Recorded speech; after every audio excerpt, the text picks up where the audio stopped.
पानी से डरने वाली बतख। एक बार एक जंगल में एक तालाब के किनारे पर एक पेड़ था जिस पे बहुत सारे पक्षी रहते थे। उस पेड़ के नीचे कुछ बतख भी रहते थे। उनमें से एक बतख को पानी से बहुत डर लगता था। उसे डर था कि अगर वो पानी में जाएगी तो डूब जाएगी, इसीलिए वो हमेशा किनारे पर ही रहती थी। उसके दोस्त उसे हमेशा बढ़ावा देते थे और कहते थे बहुत सारे चीजें खाने को मिलती है, जमीन पर कुछ नहीं। वो उनकी बातें सुनकर चली तो जाती, पर जैसे ही पानी को देखती तुरंत डर के वापस आ जाती। कभी जब उसे खाने को कुछ नहीं मिलता तो वो भूखी ही रह जाती, पर कभी पानी में नहीं जाती। मेरे दोस्त कितने मजे से खाना खा रहे हैं। पानी में कितना सारा खाना है और मैं यहाँ अकेली भूख से तड़प रही हूँ। पर भूख से तड़पना पानी में डूब के मरने से तो अच्छा है। मुझे पानी से बहुत डर लगता है, पता नहीं ये डर कब खत्म होगा। पेड़ के ऊपर से एक कौवा हमेशा उसे देखता था। उसे किसी भी तरह से अपने दोस्त का ये डर निकालना था। उसने बतख से कहा, दोस्त तुम इतना क्यों डर रहे हो? उस बंदर को देखो, वो कितने मजे से पेड़ से लटका हुआ है। और उन पक्षियों को तो देखो, कितने मजे से आसमान में उड़ रहे हैं। इसी तरह तुम भी मत डरो, अपने दोस्तों के साथ जाओ और मजे से तैरो, तुम नहीं डूबोगी। नहीं बाबा, मुझे तो बहुत डर लगता है। तुम कुछ भी कह लो, मुझे पता है अगर मैं पानी में जाऊंगी तो डूब जाऊंगी। उसे समझ आ गया था कि उसे समझाना फिजूल है, इसीलिए उसने एक उपाय सोचा। ठीक है, अगर तुम नहीं जाना चाहती तो तुम्हारी मर्जी। कल हम सारे मित्र जंगल देखने जा रहे हैं, तुम मेरे साथ चलोगी? हमेशा एक ही जगह रहने वाली बतख को जब सारा जंगल देखने का मौका मिला तो उसने तुरंत हाँ कह दी। अगले दिन कौवे ने उसे एक जाली पर बिठाया और उड़ते हुए तालाब से ऊपर से चले गए। वो आसमान में उड़ते हुए जंगल को देखकर बहुत खुश हुई और सब भूल गई। तालाब के बीच आकर अचानक कौवे ने उसे छोड़ दिया और वो नीचे पानी में गिर गई। कुछ देर वो डरने लगी कि वो पानी में डूब जाएगी और बचाओ बचाओ चीखने लगी, पर जब किसी ने उसकी मदद नहीं की तो वो खुद ही धीरे धीरे तैरने लगी। कुछ देर के बाद उसको सारा डर निकल गया और वो मजे से तैरने लगी। उसके दोस्त भी उसे तैरते हुए देखकर बहुत खुश हुए। कुछ देर बाद वो किनारे पर आई और अपने दोस्त कौवे से धन्यवाद कहने लगी। इस कहानी से हमें ये शिक्षा मिलती है कि हमारा डर ही हमें आगे बढ़ने नहीं देता। जादुई चूहे की कहानी। एक गांव में कोटैया नाम का एक किसान रहता था। कोटैया के पास बहुत जमीन था। उसके खेत में सारे तरह के फसल उगाता था, पर वो बहुत ही खड़ूस था। बिल्ली को भी एक दाना नहीं देता था। तो कोटैया के घर में बहुत सारे चूहे थे। फसल के बस्तों में फंसी चूहों को दवा देकर मार देता था। बहुत सारे चूहों को ऐसे ही मरते देख उनमें से एक चूहा दुखी होकर भगवान जी से प्रार्थना करती है, भगवान जी, मेरे माँ बाप को उस कोटैया ने मार दिया। बस उन्हें ही नहीं, मेरे परिवार में आधे से ज्यादा चूहों को तो उसने मार दिया और अब बचे हुए हम ऐसे मरने के लिए तैयार नहीं है। हम ऐसे ना मरे करके हमें कोई वरदान दो भगवान जी। ऐसे सच्चे मन से प्रार्थना करने वाली चूहे के सामने भगवान जी तुरंत प्रकट हुए और पूछा, चूहे, तेरी सच्चाई से मैं खुश हुआ। तुझे कौन सा वरदान चाहिए? अपनी इच्छा मांगो। मैं कोई दवाई से ना मरूं, ऐसा कोई वरदान दो भगवान जी। भगवान जी ने कहा, तथास्तु, तुम्हारे पूछे गए वरदान के साथ ही तुम्हें कुछ शक्तियां भी दे रहा हूँ। तुम्हें जब भी मारने का प्रयास करने पर एक फसल का बस्ता प्रकट होगा, पर उसे तुम्हारी आज्ञा के बिना कोई भी छू नहीं सकता। ये वरदान भी लो। बोलकर चूहे को वरदान प्रसाद करके भगवान गायब हो गए। वरदान पाने वाला चूहा बहुत खुश हुई। उसमें कुछ शक्तियाँ आती है। तब से वह चूहा जादुई चूहे में बदल जाती है। धन्यवाद भगवान जी, मेरे पूछते ही आप इसे प्रकट होकर मुझे वरदान दिए। तुसी बहुत ग्रेट हो जी। नहीं नहीं, आप तो महान हो। ऐसे वरदान दोगे करके मुझे पहले ही पता होता तो हमारे समाज को और बढ़ाते। ठीक है, अब कोई नहीं, वो तो अब भी कर सकते हैं। सबको बचाना है अभी। बोलकर चूहे ने निर्णय लिया। एक दिन कोटैया चूहे को दवाई डालता हुआ बोला, अरे रे, इन चूहों का शोर ज्यादा हो गया।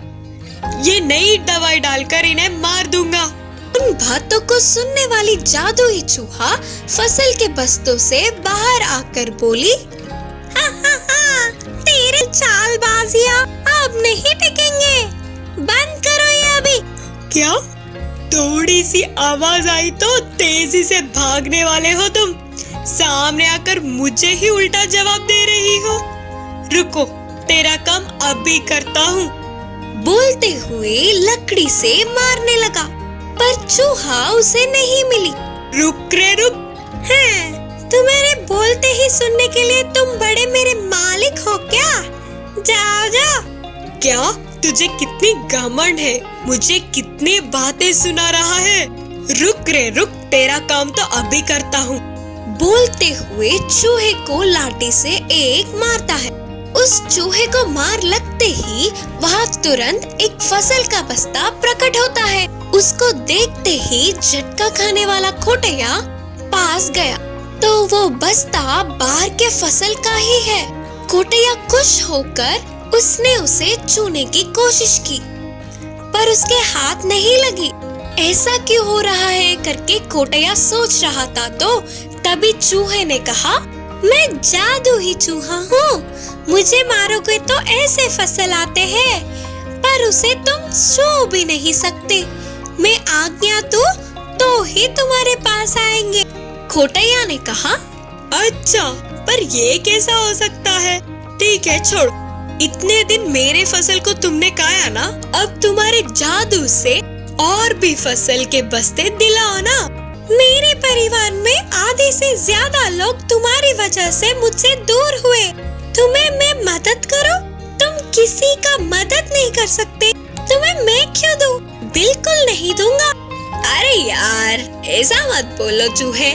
मेरे किए गए कामों के लिए मुझे माफ करो। ये फसल के बस्ते को मुझे दे दो ना यार। तुम जो कहोगी मैं वो करूँगा। चूहे ने कहा, ओहो सच्ची? तुम्हारी इच्छा को देखकर लगता है कि कुछ भी करोगे तुम। ठीक है, फिर अब से हमारे ऊपर कोई दवा नहीं डालोगे। तुम्हें आए हुए खेत में से थोड़ा गरीबों को दान करोगे। तब कोटैया मन में सोच रहा था कि इस जादुई चूहे से ज्यादा लाभ लेके बहुत कम लाभ बता दूं तो हो जाएगा। सोचकर खुशी में बोलने लगा, हाँ ठीक है, तुम जो कहोगी वही करूँगा। तब से कोटैया उस चूहे के मुताबिक ही करता है। असली बात ना जानते हुए चूहे के जादू से आए हुए फसल को अपने खेत में डालने की सपने देखता है और जादुई चूहा उसके परिवार को बढ़ाते हुए खुशी से रहता है। बुद्धिमान विकास। एक गांव में अनुषा और विजय नाम के दोनों पति पत्नी थे। वे दोनों ने अच्छे से पढ़ा। उनके विकास और निकास नाम के दोनों बेटे थे। विकास 8 साल का था तो निकास 3 साल का था। उन दोनों में विकास बुद्धिमान था। वह अपनी माँ की हर बात को अच्छे से सुनकर उसका गहरा विचार करके सवाल पूछता हुआ अपने डाउट्स को क्लियर करता था। ऐसे विकास जितना बुद्धिमान था उतना ही शैतान भी था। अपने छोटे भाई निकास को हमेशा रुलाता था। एक दिन विकास स्कूल से वापस आकर बोला, माँ, मुझे पैसे दो ना, मैं कुछ खरीदूंगा। तब उसकी माँ ने विकास को 10 रुपए देकर कहा, ये लो 10 रुपए, छोटू और तू शॉप जाके कुछ खरीद लो। फिर दोनों भाई शॉप जाते हैं। आंटी, मेरे छोटे भाई के लिए एक चिक्की और मेरे लिए एक बिस्किट पैकेट दो। तब शॉप आंटी ने विकास के मांगी हुई सारी चीजें देखकर हाथ में 4 रुपए दिए। अरे, और 4 रुपए बच गए, मैं इनसे और क्या खरीदूं? आंटी, इन 4 रुपयों से 2 मिठाई दे दो, करके बोलकर उन्हें लेकर बाहर आके, छोटू, तू ना चिक्की खा। ठीक है भैया, बोलकर निकास उस चिक्की को धीमे धीमे चाटते हुए थोड़ा थोड़ा चबाकर खा रहा था। ये सब उनकी माँ घर से देख रही थी। ऐसे निकास की चिक्की कितनी देर खाने पर भी खत्म ही नहीं होती। इतने में विकास बिस्किट पैकेट के सारे बिस्किट्स खा लेता और मिठाई भी एक खाकर बस दूसरा खाने ही वाला था। ये क्या विकास, अपने छोटे भाई को 1 रुपया दिलाकर तूने सारे रुपए खरीद लिए? ये गलत बात है ना? माँ, छोटू को ब्लड नहीं है करके डॉक्टर ने कहा था ना, और चिक्की खाने से तो ब्लड आता है, इसीलिए छोटू को मैंने चिक्की दिलाया, बोलकर विकास ने अपनी बुद्धि से जवाब दिया। विकास के इस जवाब से उसकी माँ को पहले गुस्सा आने पर भी मन में विकास को पाठ पढ़ाना ही होगा करके निर्णय किया।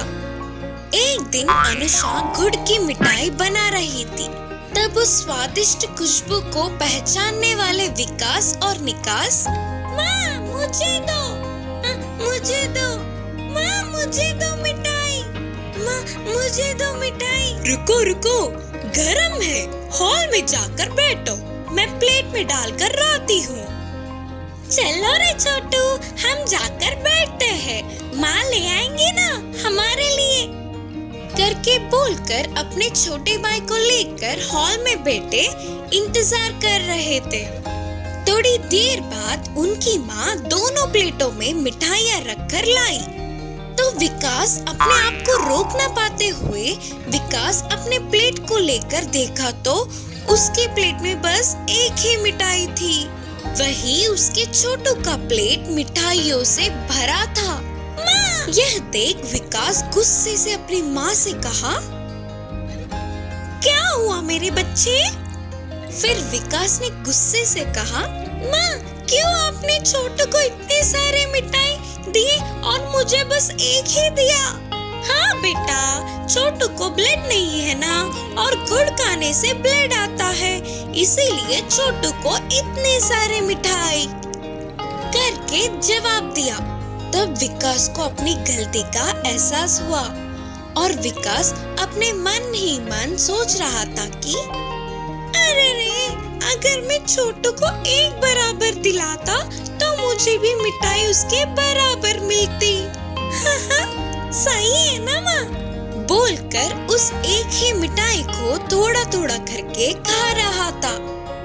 इस कहानी की सीख है कि हम अपने सामने वालों को एक बराबर समझेंगे तो हमें भी बराबर का हक मिलेगा। कुएं का पानी। एक गांव में एक जमींदार रहता था। वो बहुत लालची था और किसी की मदद नहीं करता था। अगर किसी की मदद कर भी देता तो उससे सूद समेत सबका हिसाब लेता था। उसके पास एक कुआं था जिससे उसे कोई फायदा नहीं हो रहा था। वो अपना कुआं बेचना चाहता था। वहीं एक किसान भी रहता था जिसे कुएं की जरूरत थी, इसीलिए वो उसे खरीदने जमींदार के पास आया और उसे खरीद लिया। अगले दिन जब वो खेती करने के लिए कुएं से पानी लेने गया तो जमींदार वहां आया और गुस्से से कहने लगा, मैंने तुम्हें कुआं बेचा है, कुएं का पानी नहीं, उसके अंदर का पानी मेरा है। अगर तुम्हें पानी चाहिए तो मुझे पैसे देकर उसे खरीदो। अचानक जमींदार की ये बात सुनकर किसान हैरान हो गया। ये क्या बात है साहब, जब आपने मुझे कुआं बेचा है तो उसका पानी भी तो मेरा ही हुआ ना। अब आपकी ये बात मुझे कुछ समझ नहीं आई। ऐसे ही उन दोनों में बहस होने लगी। जमींदार मानने को तैयार ही नहीं था। जमींदार की मक्कारी बातों से किसान परेशान हो गया था और उसे अंदाजा हो गया था कि क्यों उसके दोस्तों ने इस जमींदार से कुछ भी लेने के लिए मना किया था। जब बात किसी नतीजे पे नहीं पहुंची तो उन दोनों ने गांव के राजा अकबर और उसके मंत्री बीरबल के पास जाने का निर्णय किया। वो दोनों महल में गए और महल में अकबर के साथ साथ बहुत सारे लोग भी थे।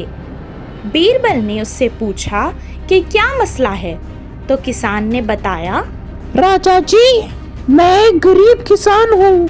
मैंने कल ही इनसे एक कुआं खरीदा था। आज जब मैं उससे पानी लेने गया था तो ये कहने लगे उसका पानी इन्होंने नहीं बेचा और अगर मुझे पानी इस्तेमाल करना है तो मुझे उसे खरीदना पड़ेगा। अब मैं क्या करूं राजा जी? अब आप ही कुछ न्याय कीजिए। हाँ राजा जी, मैंने तभी भी यही कहा था और अब भी यही कह रहा हूँ। मैंने इसे सिर्फ कुआं बेचा है, उसका पानी नहीं।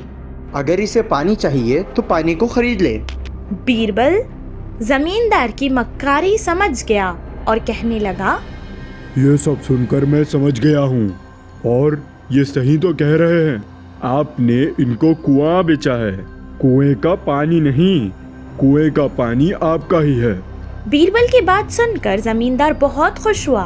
कुछ देर सोचकर बीरबल ने कहा, लेकिन कुआं तो इस किसान का है ना, तो उसमें आपका पानी क्या कर रहा है?